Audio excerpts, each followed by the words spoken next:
അങ്ങനെ കുറച്ച് നാളത്തെ ഡിസ്കഷനും കാത്തിരിപ്പിനും ഒക്കെ ശേഷം നമ്മൾ ഇന്ന് നമ്മുടെ ട്രിപ്പ് നമ്മൾ ഒഫീഷ്യലി സ്റ്റാർട്ട് ചെയ്യാൻ വേണ്ടിയിട്ട് പോവാണ്. ഇക്കൊല്ലത്തെ വെക്കേഷന് നമ്മൾ പോകുന്നത് എങ്ങോട്ടാന്നൊക്കെ കുറച്ച് പേർക്കെങ്കിലും ഒരു ഐഡിയ ഉണ്ടാവും.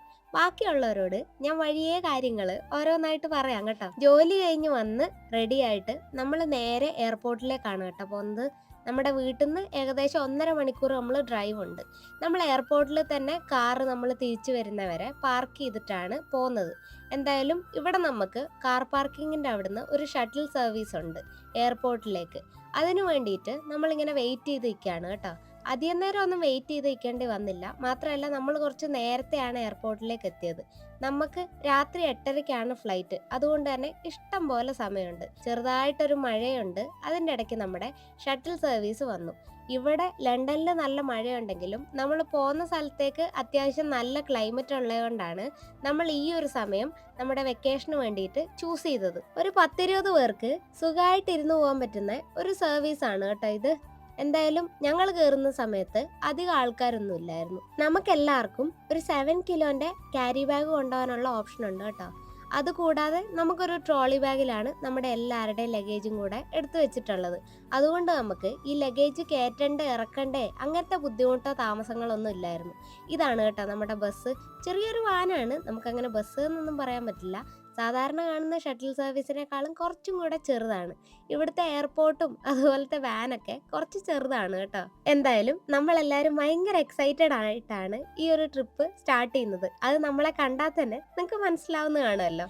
എയർപോർട്ടിന്റെ പാർക്കിംഗ് ലോട്ടിൽ നിന്ന് എയർപോർട്ട് വരെയുള്ള ഒരു സർവീസ് ആയതുകൊണ്ട് തന്നെ നമുക്ക് അധികം നേരമൊന്നും ഇല്ല കേട്ടോ. കയറിയ പാട് ഒരു 5 മിനിറ്റ് കഴിഞ്ഞ് നമുക്ക് ഇറങ്ങാനുള്ള സമയമായി.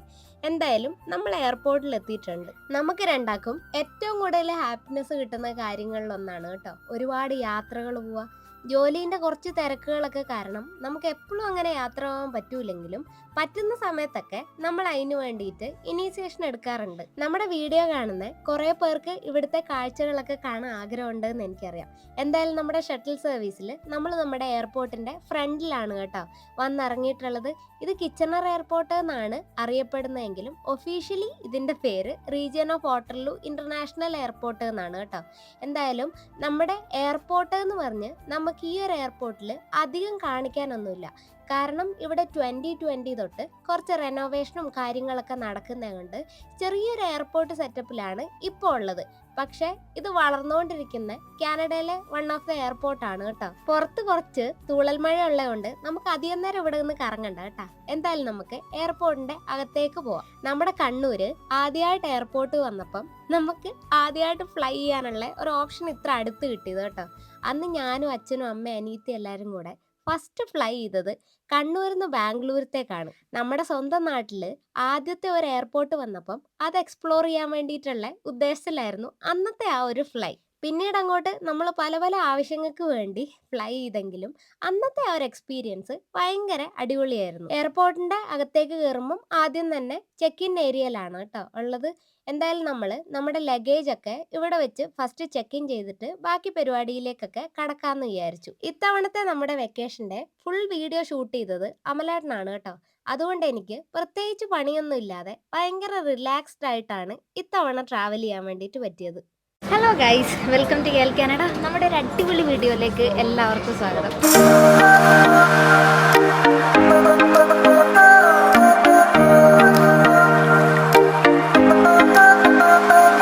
എത്ര നാൾ കൂടിയാണ് യൂട്യൂബിൽ വീഡിയോ ഇടുന്നതെന്ന് എനിക്ക് തന്നെ ഓർമ്മയില്ല കേട്ടോ. നമ്മൾ ജനുവരിയിൽ നമ്മുടെ വെഡ്ഡിങ് ആനിവേഴ്സറിൻ്റെ സമയത്താണ് ലാസ്റ്റ് യൂട്യൂബിലൊരു വീഡിയോ ഇട്ടത്. ഇപ്പോൾ ഏകദേശം 4 മാസത്തിനടുത്തായി നമ്മൾ ഒരു വീഡിയോ ഇടാതെ. പക്ഷേ കാത്തിരുന്ന് ഇന്ന് നമ്മൾ ഫൈനലി നമ്മളൊരു യാത്ര പോവുകയാണ് കേട്ടോ. യാത്ര നാട്ടിലേക്കാണോ എന്നൊക്കെ ഉള്ളത് ഒരു സസ്പെൻസാണ്. നാട്ടിലേക്ക് പോകേണ്ട സമയം ഭയങ്കര ക്ലോസ് ആണ്. അപ്പം എന്തായാലും ഇന്ന് നമ്മൾ യാത്ര തുടങ്ങുന്നത് കിച്ചണർ എയർപോർട്ടിൽ നിന്നാണ് കേട്ടോ. നമ്മൾ 8:30-ക്കാണ് നമ്മുടെ ഫ്ലൈറ്റ്. അപ്പോൾ എന്തായാലും നേരത്തെ ചെക്ക് ഇൻ ചെയ്യേണ്ടതുകൊണ്ട് നമ്മൾ നേരത്തെ ഇവിടെ എയർപോർട്ടിൽ വന്നിട്ടുണ്ട്. നമ്മൾ ഇത്തവണ ഫ്ലൈ ചെയ്യുന്നത് ഫ്ലെയർ എയർലൈൻസ് ത്രൂ ആണ് കേട്ടോ. ചെക്ക് ഇൻ പരിപാടിയൊക്കെ കഴിഞ്ഞ് എയർപോർട്ടൊക്കെ ഒന്ന് ചുറ്റി നടന്ന് കാണുക എന്നുള്ള പ്ലാനിലാണ് നമ്മൾ. ഇവിടുത്തെ എയർപോർട്ട് കണ്ട ആകെ ഇത്രേ ഉള്ളൂ. നമ്മുടെ ചെറിയൊരു സൂപ്പർ മാർക്കറ്റിൻ്റെ അത്ര വലിപ്പമുള്ളൂ എയർപോർട്ടിന്. അധികം ആൾക്കാരും തിരക്കൊന്നുമില്ല. ഇത് ഇവിടുത്തെ മെയിൻ ഒരു എയർപോർട്ട് അല്ല. എയർപോർട്ടിൽ വന്നാൽ പൊതുവെ എൻ്റെ ഉള്ള ഒരു ശീലമാണ് കേട്ടോ. കുറച്ച് ഷോപ്പിലൊക്കെ കയറി കുറച്ച് സാധനങ്ങളൊക്കെ നോക്കി വാങ്ങിയൊക്കെ നടന്ന് കുറച്ച് സമയം കളയുക. നമുക്ക് ഗേറ്റ് 5 പോകേണ്ടത്. കുറച്ചു നേരം കഴിഞ്ഞപ്പം നമ്മുടെ ബോർഡിംഗ് ഒക്കെ സ്റ്റാർട്ട് ചെയ്തു. അവിടെ വെയിറ്റ് ചെയ്തിരുന്ന ഒട്ടുമിക്ക ആൾക്കാരും നമ്മൾ പോകുന്ന സ്ഥലത്തേക്കാണ് കേട്ടോ പോകുന്നത്. അതുകൊണ്ട് തന്നെ ബോർഡിങ്ങിന് വേണ്ടിയിട്ട് ഒരു നീണ്ട ക്യൂ ഉണ്ടായിരുന്നു. ഓരോ ആൾക്കാർക്കും ആദ്യത്തെ വിമാനയാത്ര ഓരോരോ ഓർമ്മകളാണല്ലേ. ഒരുപാട് പേർക്ക് യാത്ര ചെയ്യാൻ ആഗ്രഹം ഉണ്ടായിട്ടും പറ്റാതെയുള്ള ആൾക്കാരും ഉണ്ട്. നമ്മുടെ നാട്ടിലൊക്കെ എയർപോർട്ട് സ്റ്റാർട്ട് ചെയ്തപ്പോഴാണ് കേട്ടോ നമ്മളൊക്കെ ആദ്യമായിട്ട് വിമാനത്തിൽ കയറിയത്. സ്വന്തം നാട്ടില് ഒരു എയർപോർട്ട് വന്നോണ്ട് തന്നെ ആൾക്കാർക്കൊക്കെ അതിൽ കയറാനുള്ള ഒരു സൗകര്യം ഒരുക്കിയിട്ട് പിന്നീട് അങ്ങോട്ട് നാട്ടിൽ നിന്നുള്ള ഓരോ സംഘടനകളുടെ യാത്രകളുടെ ഒക്കെ ഒരു ഭാഗമായിട്ട് കണ്ണൂർ എയർപോർട്ടൊക്കെ മാറിയിട്ടുണ്ട്. അതുവഴി നമ്മുടെ വിമാനത്തിലൊക്കെ കയറാൻ ആഗ്രഹമുള്ള കുറേ പേരുടെ ആഗ്രഹം സാധിക്കുകയും ചെയ്തു. ഇതാണ് നമ്മൾ കയറിയ വിമാനത്തിന്റെ അകംഭാഗം കേട്ടോ. നമുക്ക് നീണ്ട 5 മണിക്കൂർ യാത്ര കഴിഞ്ഞിട്ടാണ് നമ്മുടെ സ്ഥലത്ത് എത്തിയിട്ടുള്ളത്. ഇനി എന്തായാലും സസ്പെൻസ് ഒന്നും വേണ്ട. നമ്മൾ വന്നിട്ടുള്ളത് കാനഡയിലെ ഒരു പ്രൊവിൻസ് ആയിട്ടുള്ള ബ്രിട്ടീഷ് കൊളംബിയയിലേക്കാണ് കേട്ടോ. അവിടെയുള്ള വാൻകൂവർ എയർപോർട്ടിലാണ് നമ്മളിപ്പോൾ ലാൻഡ് ചെയ്തിട്ടുള്ളത്. നമ്മുടെ പ്രൊവിൻസിനേക്കാളും ഈ ഒരു പ്രൊവിൻസിൽ 3 മണിക്കൂർ സമയം പുറകോട്ടായതുകൊണ്ട് തന്നെ നമ്മൾ ഇവിടുത്തെ സമയം 10:30ക്കാണ് കേട്ടോ ലാൻഡ് ചെയ്തത്. അത്യാവശ്യം സുഖമായിട്ട് കിടന്നുറങ്ങിയാണ് നമ്മൾ യാത്ര പൂർത്തീകരിച്ചത്.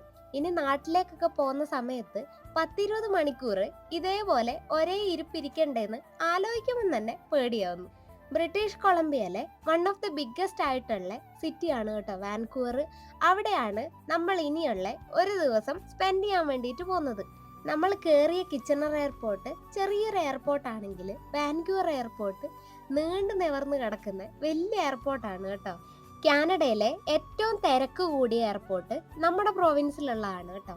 എന്നാൽ രണ്ടാമത് തിരക്ക് കൂടിയ എയർപോർട്ടാണ് വാൻകൂവർ എയർപോർട്ട്. നമ്മൾ നടക്കുന്നതിന്റെ ഇരുവശങ്ങളിലായിട്ട് ഒരുപാട് റെസ്റ്റോറൻറ്റ്സും ഡ്യൂട്ടി ഫ്രീ ഷോപ്പുകളൊക്കെ കാണാനുണ്ട് കേട്ടോ.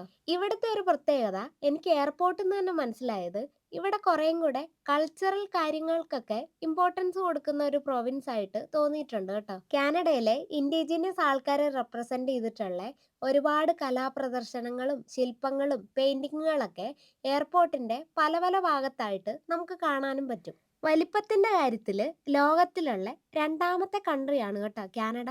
അതുകൊണ്ട് തന്നെ നമ്മുടെ ഇന്ത്യനെയൊക്കെ കമ്പയർ ചെയ്ത് നോക്കുമ്പം ഇന്ത്യയുടെ ഏകദേശം 3 ഇരട്ടി വലിപ്പം നമ്മുടെ കാനഡയ്ക്കുണ്ട്. അതുകൊണ്ടാണ് നമ്മൾ താമസിക്കുന്ന പ്രൊവിൻസിൽ നിന്ന് ബ്രിട്ടീഷ് കൊളംബിയയിലേക്ക് വരുമ്പം ഏകദേശം 5 മണിക്കൂറിൽ കൂടുതൽ നമുക്ക് ഫ്ലൈ ചെയ്യേണ്ടി വരുന്നത്. ഇന്ത്യയുടെ നോർത്ത് സൈഡിൽ നിന്ന് സൗത്ത് സൈഡിലേക്ക് ഏകദേശം ഈ ഒരു സമയത്തിനാണ് നമുക്ക് ഫ്ലൈ ചെയ്യാൻ പറ്റുന്നത്. അപ്പൊ നമുക്ക് മനസ്സിലാക്കാമല്ലോ കാനഡ എന്ത് വലിയ രാജ്യമാണ്. വലിപ്പത്തിന്റെ കാര്യത്തിൽ മാത്രമേ കാനഡ മുന്നിലുള്ളൂ കേട്ടോ. പോപ്പുലേഷന്റെ കാര്യത്തില് നമ്മൾ ഇന്ത്യക്കാർ തന്നെയാണ് മുന്നില്. വലിപ്പത്തിന്റെ കാര്യത്തില് കാനഡേനേക്കാളും 3 മടങ്ങ് ചെറുതാണെങ്കിലും പോപ്പുലേഷന്റെ കാര്യത്തില് ഏകദേശം 37 മടങ്ങ് മുന്നിലാണ് കേട്ടോ ഇന്ത്യ. ചുരുക്കി പറഞ്ഞാല് കാനഡയിൽ ആകെ മൊത്തം ഏകദേശം 40 മില്യണിൽ അടുപ്പിച്ചേ ആൾക്കാരുള്ളൂ. അതിൽ തന്നെ നമ്മൾ താമസിക്കുന്ന പ്രൊവിൻസിലാണ് ഏറ്റവും കൂടുതൽ ആൾക്കാർ. ബ്രിട്ടീഷ് കൊളംബിയയിലാണെങ്കിൽ ഏകദേശം 5.5 മില്യൺ ആൾക്കാർ മാത്രമേ താമസിക്കുന്നുള്ളൂ. അതുകൊണ്ട് തന്നെ ഇത് ടൂറിസ്റ്റുകളുടെ ഭയങ്കര പ്രധാനപ്പെട്ട ഒരു സ്ഥലം കൂടാണ് കേട്ടോ. നമ്മുടെ പ്രൊവിൻസിനെ കമ്പയർ ചെയ്ത് നോക്കുമ്പം ബ്രിട്ടീഷ് കൊളംബിയയിലെ ക്ലൈമറ്റ് ഭയങ്കര അടിപൊളിയാണ് കേട്ടോ. അതുകൊണ്ട് തന്നെ ഇവർക്ക് മഞ്ഞിന്റെ ഭയങ്കര ഒരു ശല്യമില്ല. ആകെയുള്ള ഒരു കുഴപ്പമെന്ന് വെച്ചാൽ ഇവിടെ കുറച്ച് ലിവിങ് എക്സ്പെൻസ് അതുകൊണ്ട് തന്നെ കൂടുതലാണ്. സൗകര്യം കൂടുമ്പോൾ നമ്മുടെ ലിവിങ് എക്സ്പെൻസും സ്വാഭാവികമായിട്ട് കൂടി വരുമല്ലോ. ഇനി നമുക്ക് നമ്മുടെ ബാഗേജ് ഒക്കെ കളക്ട് ചെയ്യാൻ വേണ്ടിയിട്ടുള്ള സമയമാണ്. കുറച്ചധികം നേരം കാത്തു നിന്ന് കഴിഞ്ഞിട്ടാണ് നമുക്ക് നമ്മുടെ ബാഗേജ് ഒക്കെ ഒന്ന് കൈ കിട്ടിയത്. രാത്രിയാണെങ്കിലും എയർപോർട്ടിൽ വലിയ തിരക്കിനൊന്നും കുറവില്ല കേട്ടോ. ഇഷ്ടം പോലെ ആൾക്കാർ വന്നും പോയിക്കൊണ്ട് ഇരിക്കുന്നുണ്ട്. അവസാനം നമ്മുടെ ട്രോളി കൈ കിട്ടി. ഇനി നമുക്ക് എക്സിറ്റ് ലക്ഷ്യം വെച്ച് നടക്കാം. നമ്മൾ ഫ്ലൈറ്റിൽ കയറി ചെറുതായിട്ടൊന്ന് വിശപ്പ് അടക്കിയെങ്കിലും ഈ ഒരു സമയമൊക്കെ ആയപ്പോഴത്തേക്ക് എല്ലാവർക്കും വിശന്നു തുടങ്ങിയിട്ടുണ്ടായിരുന്നു. എന്തായാലും ഹോട്ടൽ നമ്മുടെ എയർപോർട്ടിന്റെ അടുത്ത് തന്നെ ഉള്ളത് ബുക്ക് ചെയ്തതുകൊണ്ട് നമുക്ക് അധികം ഇവിടുന്ന് ട്രാവൽ ചെയ്യേണ്ട ആവശ്യമില്ല. എന്തായാലും റൂമിൽ പോയി ചെക്ക് ഇൻ ചെയ്തിട്ട് ഫുഡ് കഴിക്കാന്നുള്ള പ്ലാനിൽ നമ്മൾ എയർപോർട്ട് വിടുകയാണ്. ഇന്ന് രാത്രി നമ്മൾ എന്തായാലും വാൻകൂവറിലാണ് താമസിക്കുന്നത്. നാളെ തൊട്ട് ബാക്കിയുള്ള 4 ദിവസം നമ്മൾ പല പല ഭാഗങ്ങളിലായിട്ട് ബ്രിട്ടീഷ് കൊളംബിയ എക്സ്പ്ലോർ ചെയ്യാൻ വേണ്ടിയിട്ട് പോവാണ്. ഹോട്ടലിന്റെ തന്നെ പിക്കപ്പ് സർവീസ് ഒരു 11:45 ആവുമ്പം നമ്മളെ വന്ന് പിക്ക് ചെയ്യുന്നു പറഞ്ഞിട്ടുണ്ട്. അതിനു വേണ്ടിയിട്ട് വെയിറ്റ് ചെയ്യുന്ന ഒരു സ്ഥലമാണ് കേട്ടോ ഇവിടെ. ഈ ഒരു സ്ഥലത്താണ് പല പല ഹോട്ടൽസിന്റെ പിക്കപ്പ് സർവീസ് ആൾക്കാരെ വന്ന് പിക്ക് ചെയ്തുകൊണ്ട് പോകുന്നത്. അങ്ങനെ കുറച്ചു നേരം കഴിഞ്ഞപ്പം നമ്മുടെ വാനും നമ്മളെ പിക്ക് ചെയ്യാൻ വേണ്ടിയിട്ട് വന്നു. ലഗേജ് ഒക്കെ അകത്ത് കയറ്റി നമ്മൾ യാത്ര പുറപ്പെട്ടു. നമ്മുടെ താമസിക്കുന്ന ഹോട്ടലിലേക്ക് എയർപോർട്ടിൽ നിന്ന് നമ്മൾ മാത്രമേ ഉണ്ടായിരുന്നുള്ളൂ. അതുകൊണ്ട് വണ്ടിയിൽ രാജകീയ സൗകര്യത്തിലാണ് നമ്മൾ ഹോട്ടലിലേക്ക് എത്തിയത്. ഹോട്ടലിലെത്തി ഇനി നമുക്ക് ചെക്ക് ഇൻ ചെയ്യാം. ഈ ഒരു രാത്രിയും നാളത്തെ ഒരു പകലും നമ്മൾ ഇവിടെയാണ് കേട്ടോ താമസം. മെയിനായിട്ട് ഈ ഹോട്ടലിലൊക്കെ വരുന്നവർ ഇതുപോലെ നമ്മളെപ്പോലെ ടൂറിസ്റ്റ് ആണ് കേട്ടോ. അതുകൊണ്ട് വലിയ സൗകര്യങ്ങളുള്ള ഹോട്ടലല്ല ഇത്. എയർപോർട്ടിൻ്റെ അടുത്തുള്ള ഒരു ഹോട്ടൽ ചൂസ് ചെയ്യാന്നുള്ളത് മാത്രമായിരുന്നു നമ്മുടെ ഉദ്ദേശം. എന്തായാലും നമ്മൾ റൂമിൽ ടൈം സ്പെൻഡ് ചെയ്യാത്തതുകൊണ്ട് ഇന്ന് രാത്രി നമുക്ക് ചെക്ക് ഇൻ ചെയ്ത് നാളെ തന്നെ ചെക്ക് ഔട്ട് ചെയ്യാനുള്ള ഒരു പ്ലാനിലാണ്. ഫസ്റ്റ് ഫ്ലോറിലായിരുന്നു കേട്ടോ ഞങ്ങളുടെ റൂമിൻ്റെ ചെറിയൊരു റൂം ടൂർ ഞാൻ കാണിച്ചു തരാം. അധികം ഒരു സെറ്റപ്പ് ഒന്നുമല്ല, എന്നാലും ഒരു മോട്ടലിനേക്കാളും കുറച്ചും കൂടെ അപ്ഗ്രേഡഡ് ആയിട്ടുള്ള റൂമാണ് കേട്ടോ. നമ്മുടെ ഡോറ് തുറന്ന് ലെഫ്റ്റ് സൈഡിലായിട്ട് നമുക്കൊരു സീറ്റിംഗ് ഏരിയയും അവിടെ ഒരു ലൈറ്റൊക്കെ കൊടുത്തിട്ടുണ്ട്. പിന്നെ നമ്മുടെ കോട്ട്, ഫ്രണ്ടിലായിട്ട് TV, കുറച്ച് സ്റ്റോറേജ് സ്പേസ്, ഒരു ചെറിയ ഓഫീസ് യൂണിറ്റ് പോലെ ഒരു ടേബിളും ചെയറും വർക്കിംഗ് യൂണിറ്റൊക്കെ കൊടുത്തിട്ടുണ്ട്. കോഫി, ടീ മെഷീൻ കാര്യങ്ങളൊക്കെ ഉണ്ട്. പിന്നെ നേരെ ചെന്ന് കയറുമ്പം നമ്മുടെ മിററ്, ബാക്കി വാഷ്റൂം കാര്യങ്ങളൊക്കെ ആണ് കേട്ടോ. ഒരു ബേസിക് ആയിട്ടുള്ള എല്ലാ അമെനിറ്റീസും അവർ പ്രൊവൈഡ് ചെയ്തിട്ടുണ്ട്.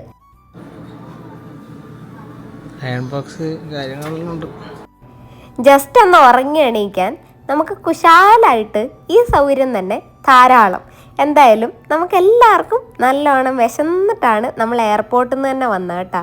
ഇവിടെ നമുക്ക് ഇനിയത്തെ ടാസ്ക് എന്ന് വെച്ചാൽ നടന്നിറങ്ങി ഏത് റെസ്റ്റോറൻ്റാണ് ഓപ്പൺ ഉള്ളതെന്ന് നോക്കണം. കാരണം ഇപ്പം ഏകദേശം 12 മണി കഴിഞ്ഞു. ഇനി നമുക്ക് ഏതൊക്കെ റെസ്റ്റോറൻ്റൊക്കെ ഓപ്പൺ ഉണ്ടോ ഇല്ലയോ എന്ന് തന്നെ പറയാൻ പറ്റില്ല. എന്തായാലും ഇന്ന് ഫുഡൊന്നും കിട്ടിയില്ലെങ്കിൽ ഞങ്ങളാകെ അവതാളത്തിൽ തന്നെ. ഞങ്ങൾ താമസിക്കുന്ന ഹോട്ടലിൻ്റെ പുറത്തെ ഒരു നൈറ്റ് വ്യൂ ആണ് കേട്ടോ നിങ്ങൾ കാണുന്നത്. ഒരു പള്ളിപ്പെരുന്നാളിൻ്റെ സെറ്റപ്പിലാണ് ഹോട്ടൽ മൊത്തത്തിൽ അവരൊന്ന് ഡെക്കറേറ്റ് ചെയ്ത് വെച്ചിട്ടുള്ളത്. എന്തിനാണ് ഈ ഒരു ബ്ലൂ ആൻഡ് വൈറ്റ് തീമിൽ ലൈറ്റ് ഇട്ടേക്കുന്നത്? നമുക്കെല്ലാവർക്കും ഒരു കൺഫ്യൂഷൻ ഉണ്ടായിരുന്നു കേട്ടോ. എന്തായാലും ഞങ്ങൾ വലത് വെച്ച് അങ്ങ് പിടിക്കുകയാണ്. കാരണം കുറച്ച് മുന്നിലായിട്ട് ഒരു റെസ്റ്റോറൻറ്റ് ഓപ്പൺ ഉണ്ടെന്ന് കാണിക്കുന്നുണ്ട്. എന്തായാലും പോയി ചെക്ക് ചെയ്യാന്നുള്ള പ്ലാനിൽ ഞങ്ങൾ ഇറങ്ങി. ഇപ്പം ഈ റോഡിൽ വലിയ തിരക്കൊന്നും ഇല്ലാത്തതിൻ്റെ കാരണം ഒന്നാമത് രാത്രി, രണ്ടാമത് ഇവിടെ കുറച്ച് കൺസ്ട്രക്ഷൻസ് ഒക്കെ നടന്നുകൊണ്ടിരിക്കുന്നുണ്ട്. അതുകൊണ്ട് ഭയങ്കര ബിസി ആയിട്ടുള്ള ഒരു റോഡല്ല കേട്ടോ. സത്യം പറഞ്ഞാൽ ചെന്നിറങ്ങിയപ്പം നമുക്ക് ചെറിയൊരു ടെൻഷൻ ഉണ്ടായിരുന്നു. നമ്മൾ വീഡിയോയിൽ കണ്ടയും ആൾക്കാരുടെ എക്സ്പീരിയൻസ് ഒക്കെ വെച്ചറിഞ്ഞ് ബ്രിട്ടീഷ് കൊളംബിയ എന്ന് വെച്ചാൽ കുറച്ചും കൂടെ ഫാൻസിയാണ്. നമ്മൾ രാത്രി ഇറങ്ങി നടക്കുമ്പം പ്രത്യേകിച്ചൊന്നും കാണാനൊന്നും ഇല്ലാത്തതുകൊണ്ട് നമ്മൾ ഒരു നിമിഷം ഇതാണോ ബ്രിട്ടീഷ് കൊളംബിയ എന്ന് വിചാരിച്ചു പോയി. പക്ഷെ അങ്ങനല്ല കേട്ടോ. നാളത്തെ ഓരോരോ കാഴ്ചകൾ തൊട്ട് നമ്മുടെ ആ തെറ്റിദ്ധാരണകൾ മുഴുവനായിട്ട് മാറിക്കിട്ടും. എന്തായാലും ഡെന്നീസ് ഓപ്പൺ ആണെന്ന് കണ്ടതുകൊണ്ട് ഞങ്ങൾ എന്തായാലും ഇവിടെ കയറാനുള്ള തീരുമാനത്തിലാണ് കേട്ടോ. കയറിയ സമയത്ത് ഫ്രണ്ട് ഡെസ്കിൽ ആരെയും കാണാതെ ഞങ്ങൾ അങ്ങോട്ടും ഇങ്ങോട്ടും കുറച്ചു നേരം പരിങ്ങിയപ്പം ഒരപ്പൂപ്പൻ വന്ന് നമുക്ക് സീറ്റൊക്കെ കാണിച്ചു തന്നിട്ട് വെയിറ്റ് ചെയ്യാൻ വേണ്ടിയിട്ട് പറഞ്ഞു. വിശന്ന് പൊരിഞ്ഞിരിക്കുന്നതുകൊണ്ട് പ്രത്യേകിച്ച് ഏത് ഭക്ഷണം കിട്ടിയാലും കഴിക്കാമെന്നുള്ള ഒരു മൈൻഡിലാണ് കേട്ടോ. എന്തായാലും മെനു കാർഡൊക്കെ തന്നു. നമ്മൾ ഓരോന്നായിട്ട് ഏതെടുക്കണമെന്ന് ഇങ്ങനെ ഡിസ്കസ് ചെയ്തുകൊണ്ടിരിക്കുക. രാത്രിയാണെങ്കിലും നല്ലൊരു അപ്പൂപ്പൻ ഞങ്ങൾക്ക് ഫുഡൊക്കെ തന്ന് സന്തോഷത്തോടെയാണ് കേട്ടോ നമ്മുടെ ടേബിളിൻ്റെ സർവീസൊക്കെ ചെയ്തത്. ഞാനൊരു സാൻഡ്വിച്ചും സൈഡായിട്ട് നമ്മുടെ ഹാഷ് ബ്രൗണും ആണ് കേട്ടോ പറഞ്ഞത്. ഇന്നെന്തായാലും വയറ് നിറച്ച് ഫുഡ് കഴിച്ച് ഞങ്ങൾ സുഖമായിട്ട് കിടന്ന് ഉറങ്ങാൻ പോവാണ് കേട്ടോ. ബാക്കി വിശേഷം നമുക്ക് അടുത്ത വീഡിയോയിൽ കാണാം. വീഡിയോ ഇഷ്ടപ്പെട്ടാൽ സപ്പോർട്ട് ചെയ്യാൻ വേണ്ടി മറക്കല്ല് കേട്ടോ.